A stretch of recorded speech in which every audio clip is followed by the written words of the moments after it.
பெண்களில் ஒரு 3 பேர் சந்திப்பேன். அம்மா, தங்கச்சி, மனைவி, அதெல்லாம் தனி, மகள். அதுக்கப்புறம் வேற ஒரு மனுஷி ஒருத்தி வருவோம். அந்த மனுஷி வந்து நம்ம வாழ்க்கையில் வந்து ரொம்ப அன்பை கொடுப்போம். பூர்ணா அவ்வளோ அன்பு எனக்கு கொடுத்துருக்கோம். நான் பூர்ணா பார்க்கும்போதெல்லாம் அப்படியே ஆச்சரியப்படுவேன். ஐயோ, இவ வயிற்றில் அடுத்த வருஷம் பிறக்கணும், அடுத்த ஜென்மத்தில் இவ தான் எனக்கு அம்மாவாக இருக்கணும். அவ்வளோ நல்லவர். இந்த படத்தை வழங்குவதற்காக என்னை வந்து கேட்டாங்க. ரொம்ப எம்பாரசிங் மூமெண்ட் அது ஆக்சுவலாக. ராதாகிருஷ்ணன் சார் வந்து ரொம்ப நோபலாக வந்து கேட்டார். அப்புறம் நான் வந்து ஸ்ரீகாந்தோடைய கம்பல்ஷனில் அதை ஒத்துக்கிட்டேன். ஆக்சுவலாக நிறைய பேசும்போது என்னை பற்றி நிறையா பேசினாங்க. என்னுடைய படமாக நான் அதை பார்க்கல. ஆக்சுவலாக நான் ஒரு இசையமைப்பாளரை மட்டும் இருந்திருக்கேன், ஒரு கொஞ்சம் சீனில் நடிச்சிருக்கேன். அப்புறம் ஏற்கனவே 2-3 நியூஸ்லாம் வந்துச்சு. ஆக்சுவலி என் தம்பியை ரொம்ப நான் சப்போர்ட் பண்ணேன். ஆக்சுவலாக ரொம்ப வெக்கப்படுறேன். ஆக்சுவலாக நான் அப்படி பண்ண மாட்டேன். நான் வந்து 3வது படம் எழுதிக்கிட்டு இருக்கும்போது ஒரு நாள் கதவை திறந்து தம்பி வந்து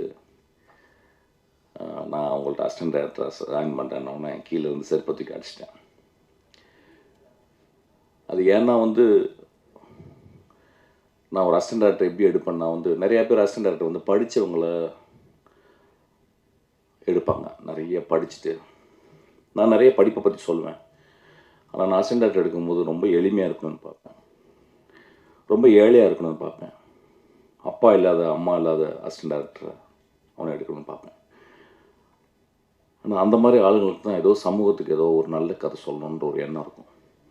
அந்த மாதிரி ஆளுக்கு தான் வந்து ஒரு கான்ஸ்டண்ட்டாக வந்து சினிமாவை நேசிக்கக்கூடிய ஒரு திறன் இருக்கும். நம்ம லைஃப்பில் வந்து ட்ராமாவை பற்றி பேசுகிறோம். எனக்கு தெரிஞ்சு ட்ராமா, அவருக்கு ரொம்ப ட்ராமா, சின்ன வயசில் ரொம்ப கஷ்டப்பட்டார், சின்ன வயசில் ரொம்ப பாதிக்கப்பட்டார், சின்ன வயசுல அப்படின்னு சொல்லுவாங்க. என்னை வந்து சின்ன வயசில் யார் பாதிக்கப்பட்டாங்களோ அவங்களால மட்டும்தான் மிகச்சிறந்த செயல்களை செய்ய முடியும். வசதியாக இருந்து எந்த கஷ்டமும் இல்லாதவங்க வந்து எதுவுமே பண்ண முடியாது. ஸோ அந்த ஒரு காரணத்தில் என் தம்பி வந்து என்கிட்ட வந்து அசிஸ்டன்ட் டைரக்டர் கேட்கும்போது வந்து என்னால் வந்து ஒத்துக்க முடியல. நீ கஷ்டப்பட்டு போயிட்டு ஸ்ரீகாந்த் சொன்னார், ரொம்ப இல்லை உங்கள் தம்பியை ஏன் சேர்த்துக்கூடாது. ஸோ நான் சொன்னது காரணம் வந்து எந்த காரணத்தை கூட நான் வந்து உனக்கு ஹெல்ப் பண்ணக்கூடாது. நீயா வந்து அதுவும் சினிமா வந்து ஒரு பெரிய கஷ்டமான ஒரு ஒரு நோ ரிட்டர்ன் பேத். அதுக்குள்ளே வந்துட்டோம்னா திரும்பி போகவே முடியாது. ஸோ அதுக்கு வந்து பயங்கரமான மனதிடம் வேணும். அதுக்காக போயிட்டு எங்கேயாவது ஒர்க் பண்ணிட்டு வாடா அப்படின்னு சொன்னால் அப்புறம் பார்த்திபன் சார்கிட்ட போய் ஒர்க் பண்ணிட்டு வந்து அப்புறம் 2-3 வருஷம் கழிச்சு அதுக்கப்புறம் நான் சேர்த்துக்கிட்டேன். இன்றைக்கி வரையும் நான் வந்து எனக்கு தெரிஞ்சு அவனை வந்து எதுக்குமே இது பண்ணது இல்லை. இந்த படத்தில் கூட ட்ரெயின் படத்தில் கூட வந்து ஒரு முக்கியமான கேரக்டர் வந்து ஜான் விஜய் பண்ண வேண்டிய கேரக்டர். ஆனால் அவனுக்கு டேட் எனக்கு கிடைக்கல. நான் ஷூட்டிங் ஆரம்பிச்சிட்டேன், வேறு வழி இல்லாமல் அப்படி என் அசிஸ்டன்ஸ்லாம் சொல்லி சார் அவங்க தம்பி பண்ணுவார் பண்ணுங்க அப்படின்னு சொல்லிட்டு. ஸோ இது ஒரு பெரிய எம்பாரசிங் மூமெண்ட். இந்த மேடையில் வந்து என் தம்பி செஞ்சுருக்க படம் அப்படின்னு சொல்லுது. அவன் வந்து மியூசிக் கேட்கும்போது வந்து நான் அப்போ தான் எங்கள் ஐயாட்ட இருந்து நான் வெளியே வந்த தருணம். ஆக்சுவலி நான் மியூசிக்கில் ரொம்ப சின்சியராக ஈடுபட்டுக்கிட்டே இருக்கேன். அதுவும் இந்த ஒரு 6 வருடம் ஜாஸ்தியாக ஒரு நாளைக்கு 4 ஹவர் 5 ஹவர் ஒர்க் பண்ணிகிட்டே இருக்கேன். ஸோ அப்போ அவன் கேட்கும்போது வந்து நான் சொல்ல முடியல, சரி நான் பண்ணுறேன்டா அப்படின்னு சொன்னேன்.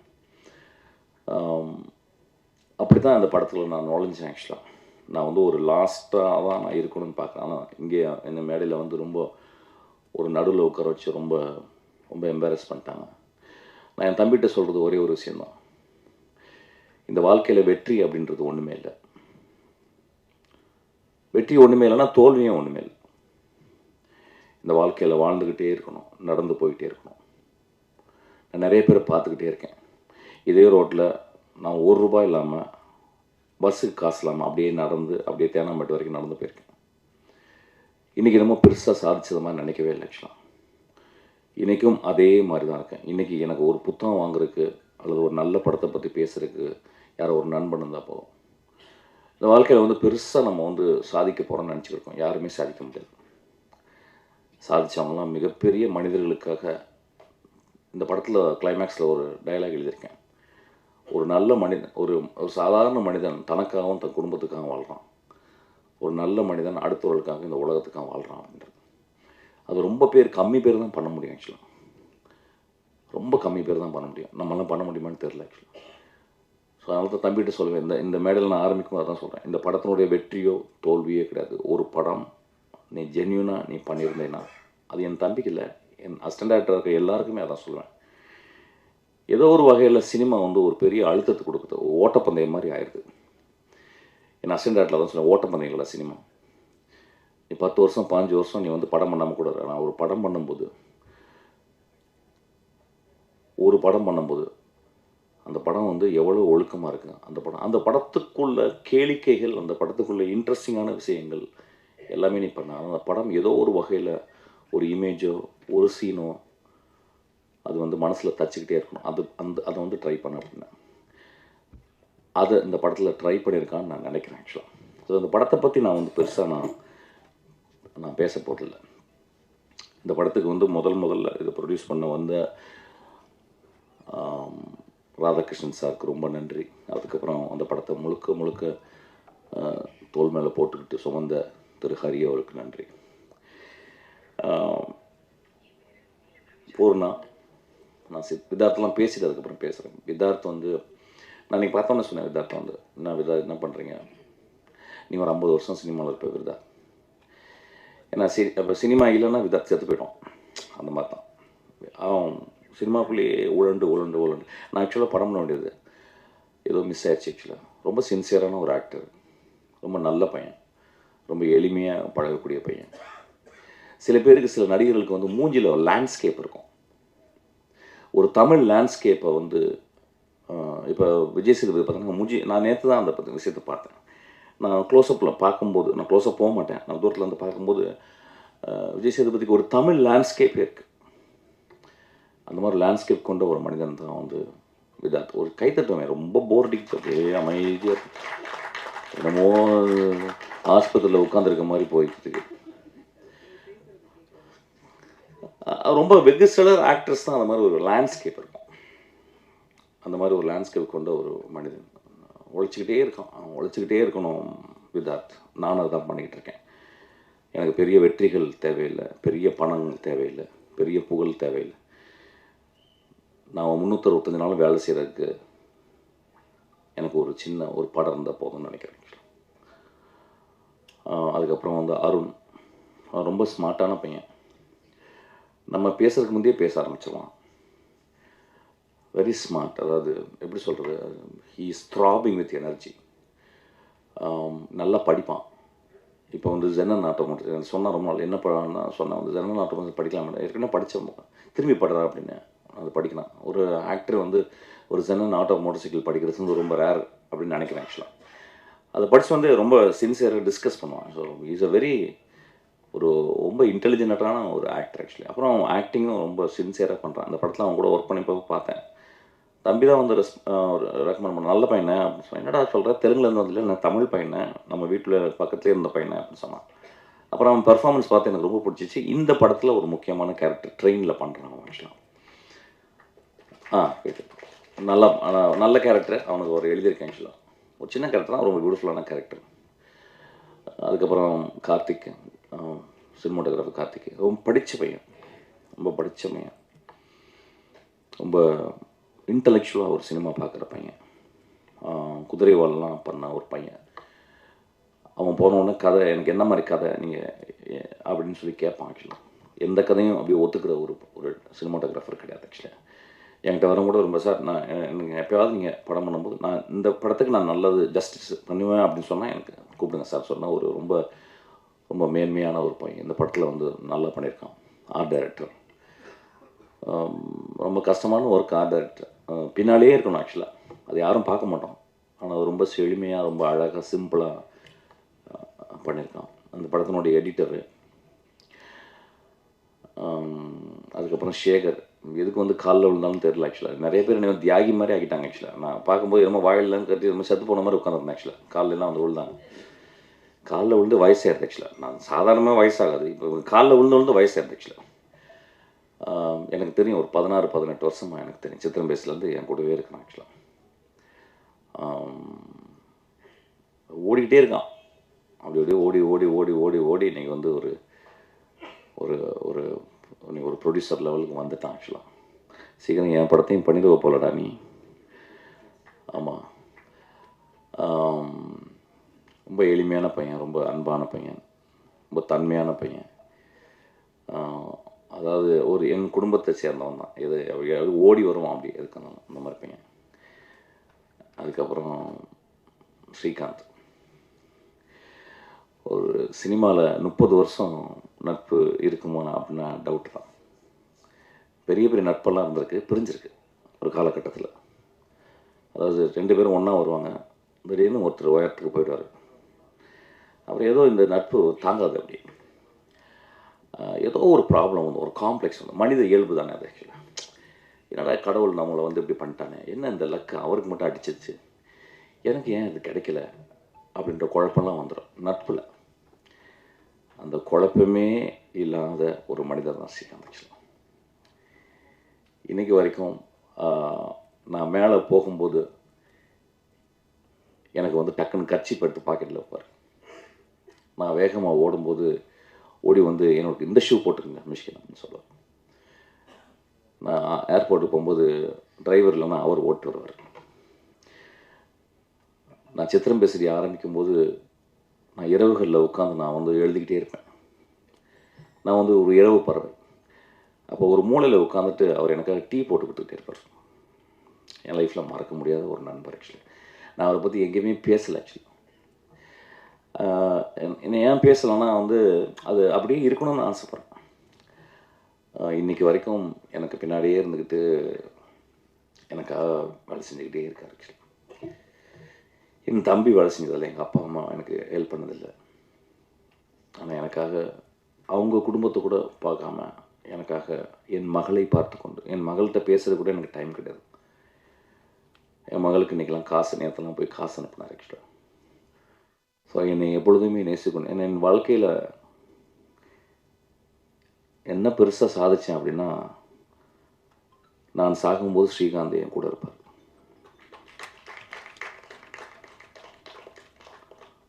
வாழ்க்கையில் ரொம்ப நட்பு முக்கியம் ஐயா. நட்பு கிடைக்கவே கிடைக்காது. அம்மா அப்பா அது ஒரு ஆக்சிடெண்ட்டில் குழந்தை பிறக்குது. அதுக்கப்புறம் நம்ம வளர்ந்து அம்மா அப்பா பார்த்துக்குறோம். ஆனால் எந்த ஒரு பிரதி உபரம் எதிர்பார்க்காம ஒரு நண்பன் கூடவே இருக்கிறான் அப்படின்னா, ஏதோ என்னை நேசித்து கொண்டே இருக்கிறான், ஏதோ என் நேசத்தில் ஒரு அர்த்தம் இருக்குது. நான் இது வரைக்கும் இந்தளவு ஒரு மனிதனை, ஒரு பெண்ணை நேசிச்சிருப்பேன்னு தெரியல. அந்தளவு நான் ஸ்ரீகாந்தை நேசிக்கிறேன். இன்றைக்கி தான் நான் சொல்கிறேன். ஆக்சுவலாக இது என்ன பேசுகிறேன், இந்த இது இந்த இந்த காணொலியை பார்த்து என்ன ஆக போகுது அப்படின்னா, அதான் இப்போ இவ்வளோ நேரம் பேசினாங்க, அந்த காணொலியை எவ்வளோ இன்ட்ரெஸ்டாக பார்ப்பாங்க அப்படின்னு எனக்கு தெரியல. ஆனால் ஏதோ ஒரு வகையில் பேசும்போது மனிதம், அன்பு ததும்பி வழிந்து கொண்டே இருக்கிறது.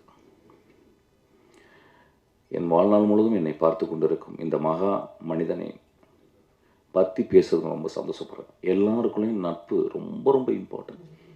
அந்த நட்பு பிரிஞ்சிடும். ஒரு நட்பு பிரிஞ்சிருச்சு. ஒரு நாள் வந்து என்னை விட்டு போயிட்டார். ஒரு 4 வருஷம் கழித்து வந்து என்னுடைய பர்த்டே ஃபங்க்ஷன் அன்னைக்கு ஒரு 2 மணிக்கு திடீர்னு ஸ்ரீகாந்த் வந்து என்னை கெட்ட வார்த்தையாக திட்டுறார். திட்டிட்டு உட்காந்து அழுகுறார். என்ன சொல்கிறாங்க, 4 வருஷம் என்னை பிரிஞ்சிட்டிங்களேன்னு சொல்லிட்டு. அப்போ என்னை கெட்ட வார்த்தை திட்டும்போது பக்கத்தில் இருக்கவங்க அவர் அடிக்க போகிறாங்க. அப்போ நான் சொல்கிறேன், டே உங்களுக்கு ஸ்ரீகாந்தை பற்றி தெரியாது, அந்த மாதிரி ஒரு மனுஷன் நீங்கள் லைஃப்பில் பார்த்துருக்க மாட்டீங்க. அவர் என்னை கெட்ட வார்த்தையில் திட்டலடா, தன்னை திட்டிக்கிறாரு அப்படின்னு. அதுக்கப்புறம் என் கூட வாழ்நாள் ஃபுல்லாக என் கூட இருக்கார். அதுக்கப்புறம் போயிட்டார். ஒரு வருஷம் போகும்போது காரில் போயிட்டே இருக்கும்போது ஒரு சினிமா தேட்டருக்கு போகிறேன். அப்போ என் மகள் உட்காந்து, அப்பா மாமா போகிறாருப்பா அப்படின்னு. ஏய் போய் போய் புட்றி அப்படின்னு. அவர் போயிட்டு அவரை போய் பிடிச்சா அவர் ஓன்னு உட்காந்து அழுகுறார். என் படங்களில் பார்த்தீங்கன்னா இந்த மாதிரி கருணையும் இந்த மாதிரி மனிதர்கள் தான் என் படத்தில் வியாபித்திருப்பாங்க. இந்த மாதிரி மனிதரை பற்றி தான் எழுதணும்னு நினைக்கிறேன் ஆக்சுவலாக. ஸோ அந்த மாதிரி ஒரு ஸ்ரீகாந்த் மேடையில் வந்ததே கிடையாது இது வரைக்கும். நான் வந்து 30 வருஷமாக 23 வருஷமாக நான் மேடையில் இருக்கேன். ஒரு மேடையில் கூட ஸ்ரீகாந்த் வந்ததே கிடையாது. இந்த மேடையில் எப்படியோ ஏற்றப்பட்டுட்டார். அதனால் நான் ஸ்ரீகாந்த் எனக்கு என்ன பேசுறதுன்னு தெரில. பேசிக்கலாம், நான் ரொம்ப பெரிய யோசிக்க மாட்டேன் என்ன பேசுகிறேன். நீ நட்பை பற்றி பேசணும்னு நான் பேசுகிறேன். அதுக்கப்புறம் வந்து பூர்ணாவின் குழந்தைய இன்றைக்கி பார்க்கும்போது எனக்கு வந்து I was very mood actually. அந்த குழந்தையுடைய காலை நான் தலையில் எடுத்து வச்சுக்கலாம். பூர்ணாவோட காலில் நான் தலையில் எடுத்து வச்சுக்கலாம். அந்தளவு ரொம்ப நோபனாலும் ஒரு பெண் ஆக்சுவலாக. வாழ்நாளில் ஒரு 10 பேரை நம்ம சந்திப்போம். ஒரு 100 வருஷம் நம்ம வாழ்ந்தோம்னா எனக்கு தெரிஞ்ச ஒரு 10 பேர் சந்திப்போம். அதுவும் பெண்களில் ஒரு 3 பேர் சந்திப்போம். அம்மா, தங்கச்சி, மனைவி, அதெல்லாம் தனி, மகள். அதுக்கப்புறம் வேற ஒரு மனுஷி ஒருத்தி வருவோம். அந்த மனுஷி வந்து நம்ம வாழ்க்கையில் வந்து ரொம்ப அன்பை கொடுப்போம். பூர்ணா அவ்வளோ அன்பு எனக்கு கொடுத்துருக்கோம். நான் பூர்ணா பார்க்கும்போதெல்லாம் அப்படியே ஆச்சரியப்படும். ஐயோ, இவ வயிற்றில் அடுத்த வருஷம் பிறக்கணும், அடுத்த ஜென்மத்தில் இவ தான் எனக்கு அம்மாவாக இருக்கணும். அவ்வளோ நல்லவர். அதனால் வந்து நான் ஏதாவது சொன்னும்போது பூர்ணா என் படத்தில் இருக்கணும். அவரை பற்றி தப்பாலாம் பேசுவாங்க, என்னையும் பூர்ணா பற்றி. அப்படிலாம் கிடையாது. ரொம்ப மேன்மையான பெண் அவர். ரொம்ப மேன்மையான பெண். அவள் வந்து கல்யாணம் ஆனோன்னு சொன்னால் அப்படி சந்தோஷப்பட்டேன். கோவம் வந்துச்சு. ஐயோ, எவ்வளோ பெரிய ஆக்ட்ரஸ், இன்னும் ஒரு 5 வருஷம் நான் நடித்து தொலைச்சிருக்கலாமேடி நீ அப்படின்னு சொல்லியிருந்தேன். அவளை பார்க்கும்போது இன்றைக்கி வந்து பார்க்கும்போது எனக்கு அப்படியே சந்தோஷமாச்சு. அவள் கல்யாணம் பண்ணும்போது அங்கே போயிட்டு துபாயில் போய் கல்யாணம் பண்ணியிருக்கேன். இங்கே இருந்தாலும் போய் அப்பப்போ பார்க்கலாம் ஆக்சுவலாக. ஒரு எக்ஸ்ட்ரானரி ஆக்டர்ஸ். அந்த ஆக்டர்ஸ்னால் எங்கேருந்து வருது அப்படின்னு நான் பார்க்குறேன். எங்கே ஒருத்தவங்க ஆக்ட் பண்ணுறாங்கன்னு பார்க்குறேன். இங்கிலீஷில் ஒரு டெஃபினேஷன் இருக்குது ஆக்டிங்க்கு வந்து. Living truthfully in an imaginary சிச்சுவேஷன்றான். கற்பனையான ஒரு உலகத்தில் நீ நிஜமாக வாழணும், அதுதான் ஆக்டிங் அப்படின்றான். அது எங்கே நிறைய பேர் ட்ரை பண்ணுறாங்க, நிறைய பேர்னால பண்ண முடியல. ஏன்னா ஏதோ ஒரு வகையில் மனசில் இருந்து இந்த சீனை நான் கரெக்டாக பண்ணிட்டேன்னா, இந்த சீனை வந்து சூப்பராக பண்ணிட்டேன்னா, இந்த சீன் பண்ணும்போது மூக்கு அப்படி ஆட்டிட்டேன்னா, உதற ஆட்டிட்டேன்னா ஆடியன்ஸ் கை தட்டுவாங்களா அப்படின்னு பார்க்குறாங்க. சில பேர் நடிக்கும்போது அப்படியே மறந்துடுறாங்க சுயத்தை. அந்த சுயத்தை மறக்கிறவங்க எல்லாமே ஒரு பெரிய ஆக்ட்ரஸ். அந்த மாதிரி சுயத்தை மறக்கக்கூடிய ஒரு ஆக்ட்ரஸ் வந்து ஒரு ஆக்டர் வந்து நான் பூர்ணாவை சொல்லுவேன். சவரக்கத்தை எழுதும்போது எங்கள் அம்மாவை எக்ஸாக்டாக அம்மா வச்சு தான் எழுதினேன். அவங்க மலையாளம் பேசுகிறவங்க, தமிழ் பேச வர்றது. அம்மாவுடைய ஸ்லாங் ரொம்ப ஸ்ட்ராங்கான ஒரு ஸ்லாங், ஒரு ஆக்சென்ட்டோட ஒரு ஸ்லாங், ஒரு காரைக்குடி ஸ்லாங். அது தம்பி போய் சொல்லி கொடுத்தான். 35 நாள் பூர்ணா ப்ராக்டிஸ் பண்ணிகிட்டே இருந்தான். அதுக்கப்புறம் அந்த படத்தினுடைய டப்பிங்கே நான் பூர்ணாவே பண்ண சொன்னேன். அந்தளவு ஒரு டெடிக்கேட்டட் ஆர்டிஸ்ட். அதனால் அந்த டெடிக்கேட்டட் ஆர்டிஸ்ட் எப்பயுமே கூட இருக்கணும். ஒரு பூ மாதிரி எப்பயுமே கூட எங்கள் லைஃப்பில் இருக்கணும். அதனால் என் தம்பியும் அவனும் எப்பயுமே அந்த மாதிரி. நான் இன்னும் உடம்புக்கு சொன்னான், நான் இன்னும் உடம்பு இன்னும் பரவாயில்லப்பா, நீ குழந்தை பத்துக்கு உடம்பு பெருசாக இருக்கும், இன்னொரு நாள் நீ ஒல்லியா. அந்த நாய் சாகுற வரைக்கும் நான் ஆக்ட் பண்ணணும்னு ஆசைப்பட்றேன். அவ்வளோ அவ்வளோ அவ்வளோ ஜென்யூனான ஆக்டர்ஸ் இவங்க. பாவனா. ஸோ எனக்கு திரும்பியும் போடுறாங்க கதை எழுதுன்னு நினைக்கிறேன். ஐ திங்க் எந்த படம் கிடைக்காதனாலும் என் படத்தில் கேரக்டர் இருப்பான்னு நினைக்கிறேன். ஸோ அதனால் ஐம் ஸோ மூவ்ட். இன்றைக்கி ஒரு பூர்ணாவை தாயாக பார்க்கும் பொழுது நான் ரொம்ப சந்தோஷப்படுறேன். அவள் வந்து அந்த குழந்தை தூங்குற குழந்தை என் காலில் தொட்டு கும்பிட சொல்கிறான். என் குழந்தையோட உன் குழந்தை நல்லா வாழணும்னு நான் கடவுள்கிட்ட வேண்டிப்பேன். அப்புறம் தம்பியை பற்றி ஃபஸ்ட்டு பேசி திரும்பி வந்தேன். ரொம்ப எளிமையான பையன், கொஞ்சம் நிறைய தத்துன்னு பேசினான். ஆக்சுவலாக பேச ஆசைப்படுறான், படிக்கிறான். இப்போ தான் படிக்கிறான். ரொம்ப சின்சியர். வாழ்க்கை கஷ்டம் தெரியுது. மொழி செழுமையாக இல்லை, மொழியில் மீனிங் இருக்குது, அர்த்தங்கள் இருக்குது. அதை நோக்கி போய்கிட்டு இருக்கேன். நான் படிக்க வரேன்னு நினைக்கிறேன். ஒரு கதை, ஒரு கயிறு மேலே நடக்கிற மாதிரி தான் ஒரு கதை. நான் அந்த கதையை எடுப்பேன்னு தெரியல. ஏன்னா ஒரு எழுத்தாளர், ரொம்ப முக்கியமான ஒரு எழுத்து, ரொம்ப அருமையான ஒரு மனிதர் அவர் ஆக்சுவலி பேசிக்கலாம். ஸோ அவருடைய கதை வந்து என்ன சொன்னான், எனக்கு ரொம்ப சந்தோஷமாச்சா. ஒரு நாவல்லேருந்து எழுதுறியாடா, ஓகே. வெற்றிமாறன் கேட்பான், வெற்றிமாறன் தான் பண்ணுவான், நீ பண்ணிட்டாத, சரி ரைட்டா அப்படின்னு சொல்லிட்டு அப்புறம் வந்து கதை கடைசி வரைக்கும் சொன்னான். ஆனால் நீங்கள் வந்து தலையிடவே கூடாது அப்படின்ட்டான். சரிடா, இது ஸ்கிரிப்டாக கூட இல்லை, நான் ஸ்கிரிப்ட் கொடுக்க மாட்டேன்னா அப்படின்ட்டான். சரி ரைட், நல்லதுடா. அந்த பிடிவாதம் இருந்தால் நீ வந்து லைஃப்பில் வந்துடுவேன். கடைசி வரைக்கும் ஸ்கிரிப்டை காட்டவே இல்லை. அப்புறம் வந்து சும்மா மேலகமாக சொன்னான். அப்புறம் படத்தை காட்டினான். ஏன்னா நான் படத்தை காட்டி தானே நான் தான் மியூசிக் பண்ணோம். படம் பார்த்தேன். நல்ல படம் அப்படிலாம் சொல்ல மாட்டேன் அவங்கள்ட்ட. நான் சும்மா அது தம்பியை இது பண்ணுற மாதிரி. ஆனால் நிறைய இடங்களில் வந்து ரிஸ்க் எடுத்திருக்கான். ஒரு பெண் உடைய பிறழ்வு, அவள் பெண் அப்படியே அந்த காமத்துக்குள்ளே போகிறது, காமமாக தெரியாமல் கஷ்டப்படுறது, நல்ல ஒரு மெச்சூரான கதை. கதைகள்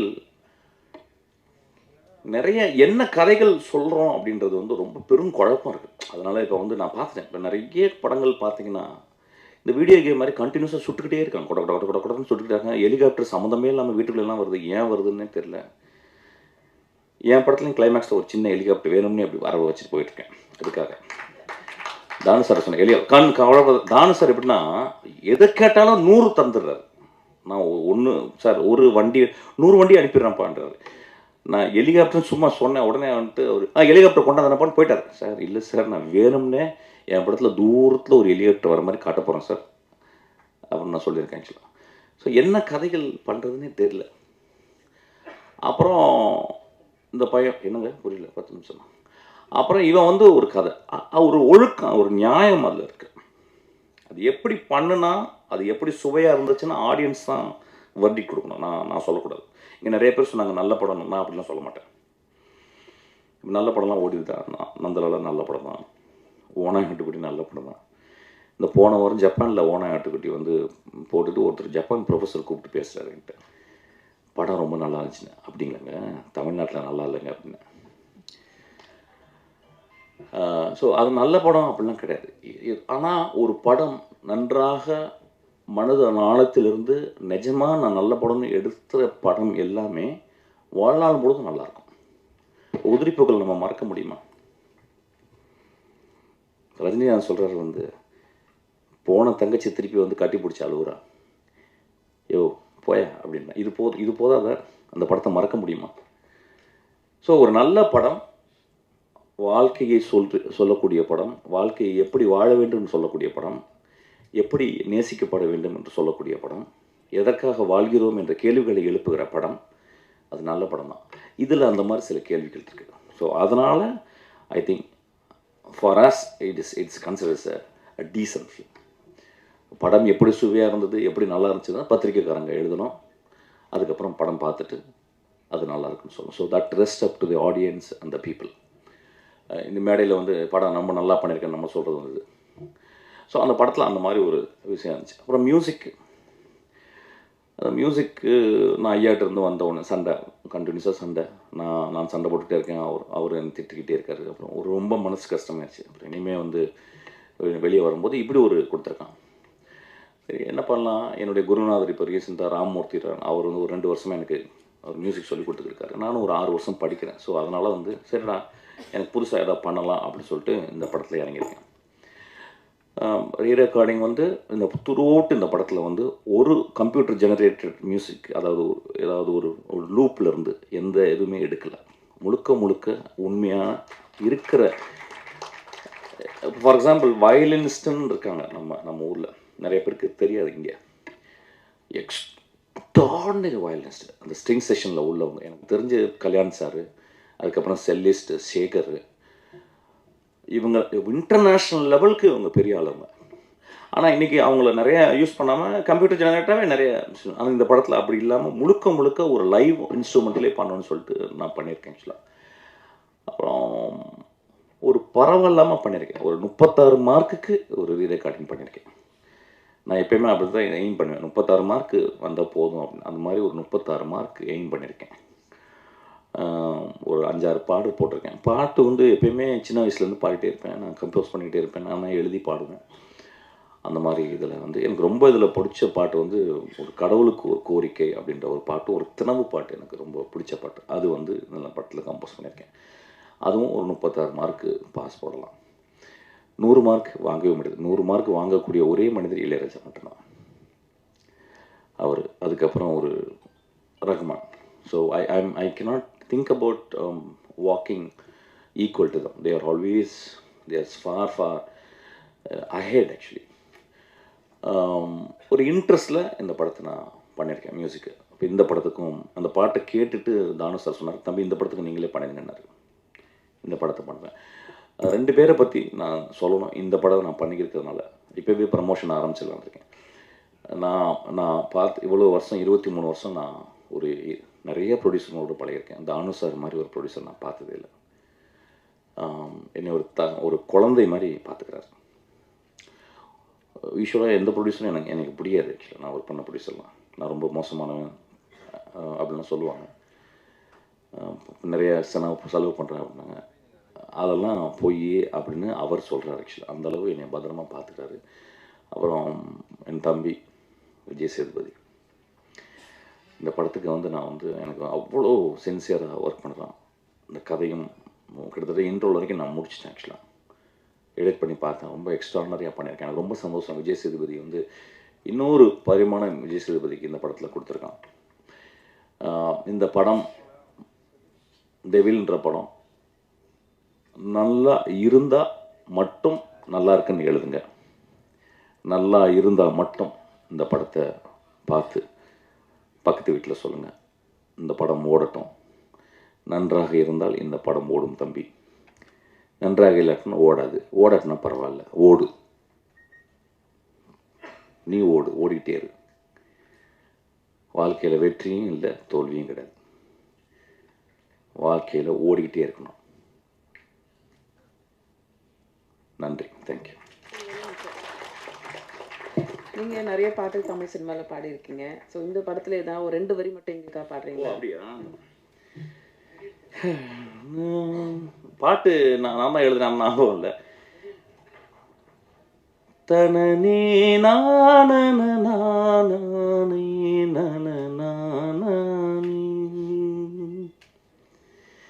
தினநானே நனனே நானே நனநானே தனநானா தினநீனா நனநானே நானா தனனே நான. போதும்ல, தேங்க்யூ.